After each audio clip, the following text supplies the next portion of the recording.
UP में corona मरीजों की संख्या लगातार बढ़ रही है। इसी के मद्देनजर सरकार भी अब सख्त होती जा रही है। पिछले 7 दिन में कोरोना के 2,15,000 नए केस आए। कोरोना के इस तरह बेकाबू होने के कारण लॉकडाउन की बंदिशें 4 दिन और बढ़ा दी गई हैं। इन बीते 7 दिनों में 2,120 मरीजों की मौत हुई है।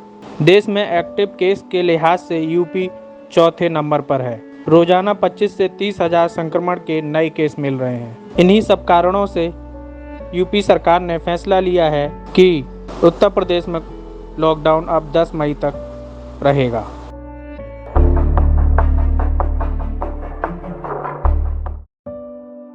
जसवंतनगर टेलीफोन एक्सचेंज के प्रभारी जीटीओ सुदर्शन वर्मा की, जिनकी उम्र 42 वर्ष है, कोरोना संक्रमण से सैफई पीजीआई में मृत्यु हो गई है। मूल रूप से फैजाबाद जनपद के निवासी थे। बेहद सीधे, सच्चे, कर्तव्य निष्ठा से काम करने वाले सुदर्शन अपने पीछे पत्नी, एक पुत्र व एक पुत्री को रोता हुआ छोड़ गए हैं। इटावा टाइम्स उनकी आत्मा की शांति की प्रार्थना करता है।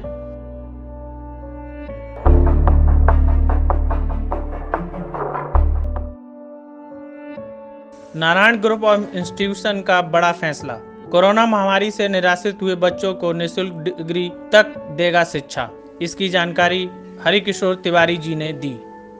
कोरोना महामारी के तहत पूर्व में भी Narayan college of science and arts में कोविड-19 लेवल 2 बनाकर एक बड़ा योगदान समाज को दिया था। इसके अतिरिक्त नारायण ग्रुप ऑफ इंस्टीट्यूशन ने मशीनों से पूरे शहर को सैनिटाइज कराने का कार्य भी महीनों तक किया था। साथ ही मोटरसाइकिल समूह बनाकर घर घर बुजुर्गों को दवाई, खाना पहुंचाने में टीम भी लगाई गई थी।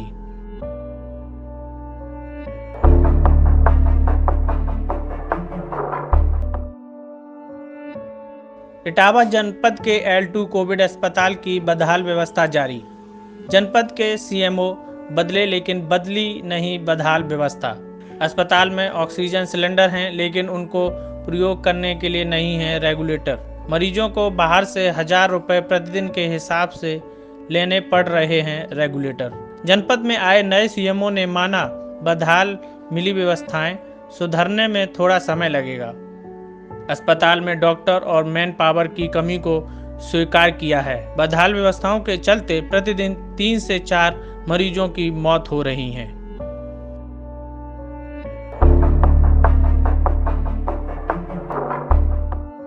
कोरोना काल में किसी भी व्यक्ति को आंखों से संबंधित कुछ भी परेशानी है तो तुरंत डॉक्टर से परामर्श करें। श्री शंकर धर्मार्थ नेत्र चिकित्सालय के वरिष्ठ चिकित्सक डॉक्टर राहुल सिंह, डॉक्टर संचित गुप्ता, डॉक्टर RKS भदौरिया ने कहा कि कोरोना काल में किसी भी व्यक्ति को आंखों से संबंधित कुछ भी परेशानी है तो तुरंत चिकित्सालय में परामर्श करें। वे सभी चिकित्सालय में आपकी सेवा के लिए उपलब्ध हैं। चिकित्सालय खुलने का समय सुबह 10 बजे से दोपहर 2 बजे तक है। कोरोना काल में किसी भी व्यक्ति को आंखों से संबंधित कुछ भी परेशानी है तो तुरंत चिकित्सालय से परामर्श कर सकते हैं।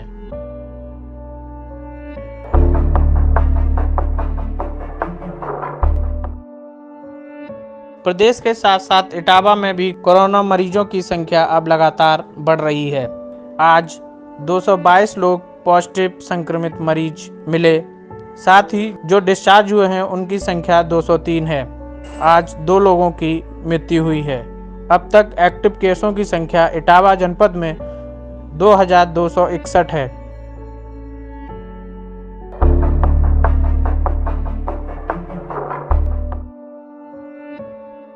जिला अधिकारी इटावा श्रुति सिंह और वरिष्ठ पुलिस अधीक्षक इटावा डॉक्टर ब्रजेश कुमार सिंह के निर्देशन में जनपदीय पुलिस द्वारा मास्क न लगाने वाले व्यक्तियों के विरुद्ध अभियान चलाकर कुल 46 चालान किए गए और 29,500 रुपये जुर्माना वसूल किया गया।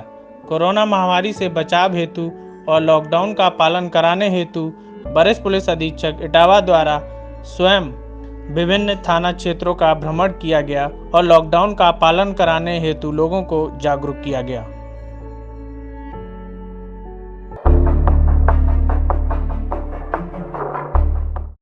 इटावा टाइम्स की ओर से आप सभी से निवेदन है कि कोरोना से बचने के लिए सामाजिक दूरी बनाएं।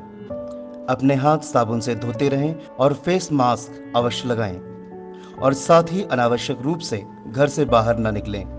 घर पर रहें, सुरक्षित रहें। यदि आप इन कोरोना नियमों का पालन करते हैं तो आप स्वयं को और दूसरों को कोरोना से बचा सकते हैं। अतः इटावा टाइम्स का निवेदन है कि आप सभी नियमों का पालन करें और सुरक्षित रहें।